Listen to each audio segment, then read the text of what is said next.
सैया चल गईला छोड़ी के और बहो कुछ होई तो हम का करब हो।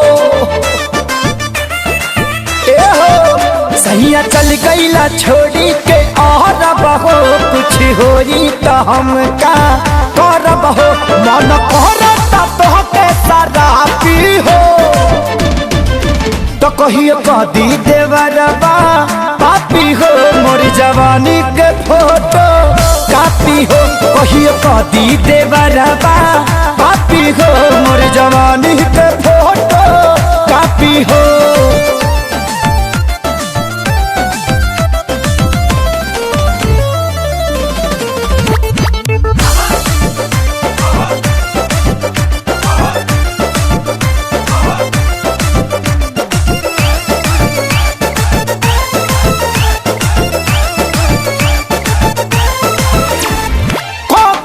धन पुराय करा हवाले का कोई नजर ये कहाँ कहाँ डाले।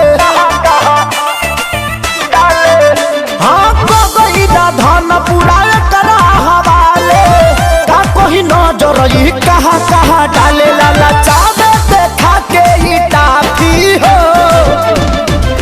तो कहियो कह दी देवरबा पापी को। मोर जवानी के फोटो कापी हो कहियो कदी देवरबा पापी हो।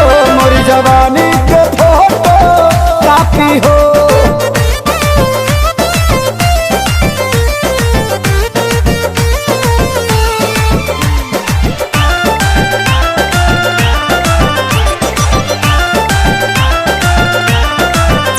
अरे पूछे आशीष कब आई हमर बारी आफत में डलल बाड़े हमके खेसारी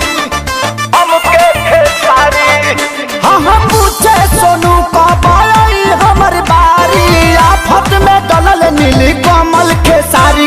के गलती कुंदन मांगे माफी हो तो कहियो कदी देवरबा पापी को।